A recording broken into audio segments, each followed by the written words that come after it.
আসসালামু আলাইকুম।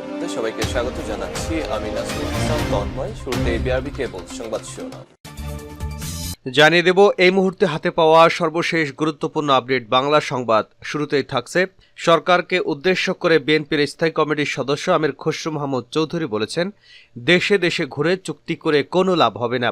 আগে দেশের মানুষের জন্য লেভেল প্লেইং ফিল্ড তৈরি করতে হবে, মৌলিক সমস্যার সমাধান করতে হবে।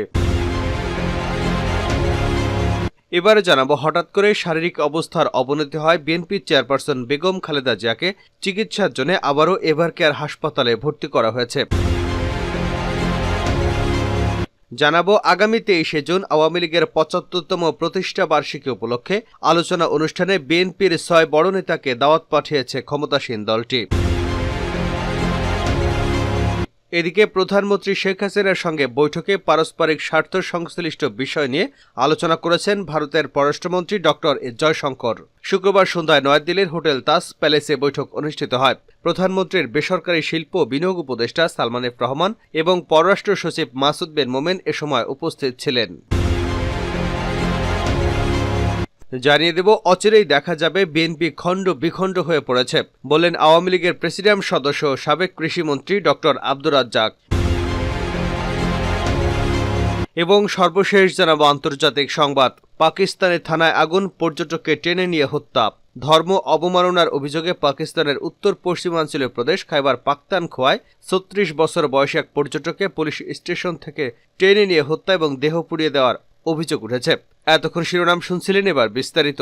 প্রিয় দর্শক, আপনি যদি এই চ্যানেলে নতুন হয়ে থাকেন, ভিডিওটি দেখতে দেখতে চ্যানেলটি সাবস্ক্রাইব করে আমাদের সঙ্গে থাকুন।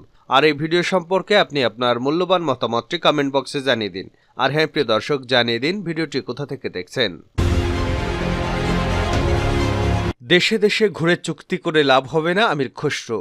সরকারের উদ্দেশ্যে বিএনপির স্থায়ী কমিটির সদস্য আমির খসরু মাহমুদ চৌধুরী বলেছেন, দেশে দেশে ঘুরে চুক্তি করে কোনো লাভ হবে না। আগে দেশের মানুষের জন্য লেভেল প্লেইং ফিল্ড তৈরি করতে হবে, মৌলিক সমস্যার সমাধান করতে হবে। শুক্রবার বিকেলে ঢাকার হজরত শাহজালাল আন্তর্জাতিক বিমানবন্দরে সাংবাদিকদের সঙ্গে আলাপকালে তিনি এসব কথা বলেন। যুক্তরাষ্ট্রের চিকিৎসা শেষে এদিন তিনি সস্ত্রীক দেশে ফেরেন। তিনি বলেন, ক্ষমতাসীন সরকার পরিকল্পিতভাবে দেশের খাতগুলো ধ্বংস করে দিয়েছে। সম্প্রতি বিএনপিতে বড় রদবদল নিয়ে তিনি বলেন, এটি স্বাভাবিক সাংগঠনিক প্রক্রিয়া, এর সঙ্গে আন্দোলনের কোনো সম্পর্ক নেই। দল ও দেশের মানুষ সরকারের পরিবর্তনের জন্য প্রস্তুত। এর আগে গত ২৬শে এপ্রিল স্ত্রী তাহেরা আলম সহ চিকিৎসার জন্য যুক্তরাষ্ট্রে যান আমির খসরু মাহমুদ চৌধুরী। শারীরিক অবস্থার অবনতি, হাসপাতালে খালেদা জিয়া। হঠাৎ করে শারীরিক অবস্থার অবনতি হয় বিএনপি চেয়ারপারসন বেগম খালেদা জিয়াকে চিকিৎসার জন্য এভারকেয়ার হাসপাতালে নেওয়া হয়েছে। শুক্রবার দিবাগত রাত ৩টার দিকে তাকে রাজধানীর এভারকেয়ার হাসপাতালে নেওয়া হয়। খালেদা জিয়ার ব্যক্তিগত চিকিৎসক অধ্যাপক ডাক্তার AJM জাহিদ হোসেনের বরাত দিয়ে বিষয়টি নিশ্চিত করেছেন বিএনপি চেয়ারপারসন প্রেসউইং শামসুজ্জামান দিদার।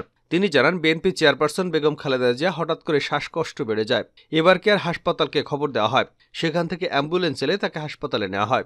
বেগম জিয়াকে করোনারি কেয়ার ইউনিটে সিসিইউতে ভর্তি করা হয়েছে।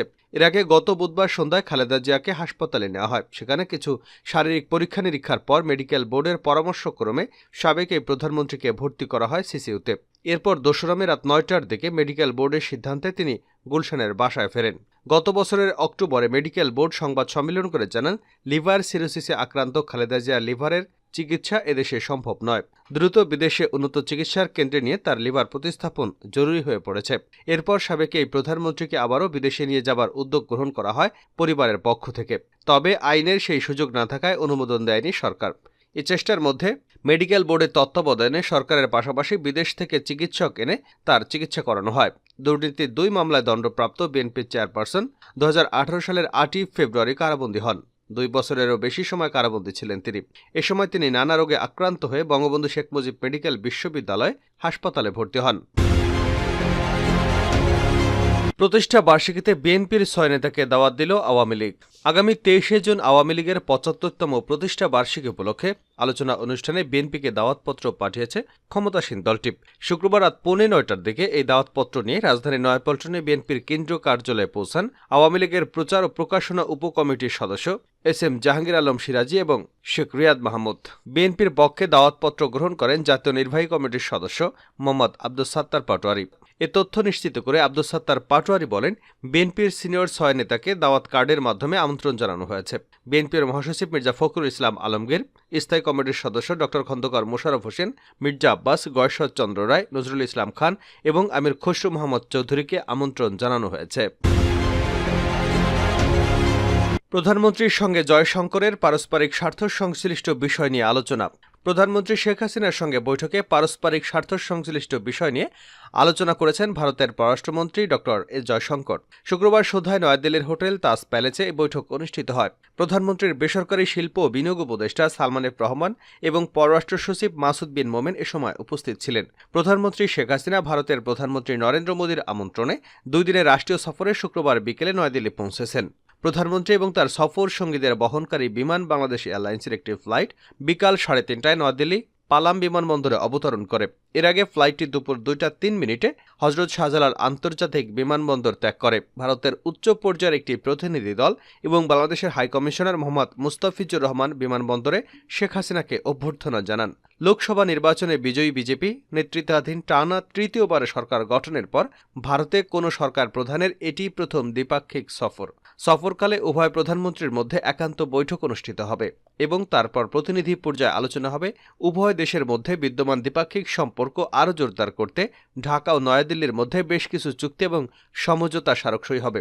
এছাড়া একটি সম্ভাব্য বাণিজ্য চুক্তির বিষয়ে আলোচনা হবে বলে আশা করা হচ্ছে।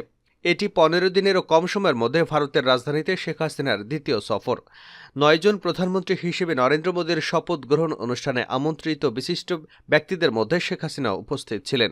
আজ সকালে শেখ হাসিনাকে স্বাগত জানাতে রাষ্ট্রপতি ভবনে নরেন্দ্র মোদী আনুষ্ঠানিকভাবে শেখ হাসিনাকে অভ্যর্থনা জানাবেন এবং দুদেশের জাতীয় সঙ্গীত বাজানো হবে। বিকেলে প্রধানমন্ত্রী শেখ হাসিনা ভারতের উপরাষ্ট্রপতি জগদীপ ধনখড়ের সঙ্গে তার সচিবালয়ে সাক্ষাৎ করবেন।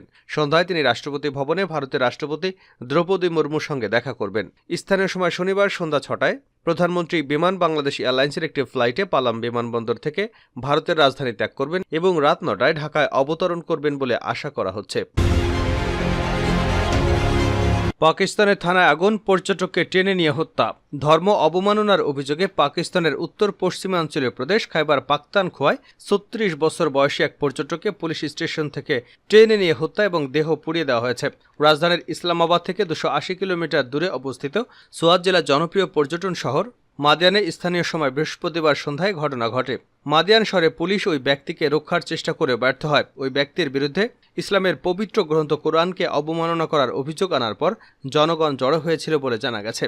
পাকিস্তানে ধর্ম অবমাননা করার শাস্তি হিসেবে মৃত্যুদণ্ড হতে পারে। এ ধরনের অভিযোগের পর দেশটিতে দাঙ্গা বা অভিযুক্তকে পিটিয়ে হত্যা একটি সাধারণ বিষয়। কোরআনের পাতা পোড়ানোর অভিযোগে গত মাসে একজন খ্রিস্টান ব্যক্তি হামলার শিকার হয়েছিল। এর কিছুক্ষণ পরে তিনি মারা যান। সোয়াতের পুলিশ কর্মকর্তা জানিয়েছে, নিহত ব্যক্তি পাঞ্জাবের শিয়ালকোটের বাসিন্দা। তার বিরুদ্ধে কোরআন অবমাননার অভিযোগ আনা হয়েছিল। তবে লোকটি কি বলেছে তা স্পষ্ট নয়। তার পরিচয় প্রকাশ করা হয়নি। একজন পুলিশ কর্মকর্তা নাম প্রকাশ না করার শর্তে বলেছেন, মাদিয়ানের প্রধান বাজার থেকে পুলিশ লোকটিকে গ্রেপ্তার করে থানায় নিয়ে গিয়েছিল, কিন্তু জনগণ তাকে হস্তান্তর করার দাবি তোলে। সর্বশেষ ঘটনার ভিডিও পাকিস্তানের সামাজিক যোগাযোগ মাধ্যমে বিক্ষোভের জন্ম দিয়েছে। ফুটেজে দেখা যায় লোকটির দেহ রাস্তায় প্যারেড করে নিয়ে যাওয়ার পর আগুন ধরিয়ে দেওয়া হচ্ছে। পুলিশ নিশ্চিত করেছে ওই পর্যটক অগ্নিদগ্ধ হয়েছে এবং এই ঘটনায় প্রায় 11 জন আহত হয়েছে। মালাকন্দ বিভাগের আঞ্চলিক পুলিশ প্রধান মোহাম্মদ আলী গন্ডাপুর অভিযোগ করে বলেছেন, পুলিশ অভিযুক্ত ব্যক্তিকে উদ্ধারের পর স্থানীয় মসজিদ থেকে মানুষকে জড়ো হতে উৎসাহিত করা হয়েছে। ওই ব্যক্তি গ্রীষ্মের জনপ্রিয় সোয়াত উপত্যকা বেড়াতে গিয়েছিল বলে জানা গেছে। এছাড়া আহতদের মধ্যে 8 জন পুলিশ সদস্য রয়েছে বলেও তিনি বার্তা সংস্থা রয়টার্সকে জানিয়েছেন। এদিকে সোয়াত অঞ্চলের পুলিশ কর্মকর্তা ডক্টর জাহিদুল্লাহ বলেছেন, স্থানীয় সময় বৃহস্পতিবার রাতে বিক্ষুব্ধ লোকজনকে ছত্রভঙ্গ করতে এবং অবরুদ্ধ রাস্তাগুলো খালি করতে পুলিশ একটি সমন্বিত প্রচেষ্টা চালিয়েছে। থানা ও পুলিশের একটি গাড়িতে আগুন দেওয়া হয়েছে। এ ঘটনায় তদন্ত চলছে। পুলিশ জানিয়েছে তারা এই ঘটনায় জড়িত শত শত মানুষের বিরুদ্ধে হামলা করেছে, যার মধ্যে অনেকেরই বয়স 13 বছরের মতো। স্থানীয় কর্তৃপক্ষ ঘটনার পর থেকে ওই অঞ্চলে অতিরিক্ত নিরাপত্তা বাহিনী মোতায়েন রেখেছে।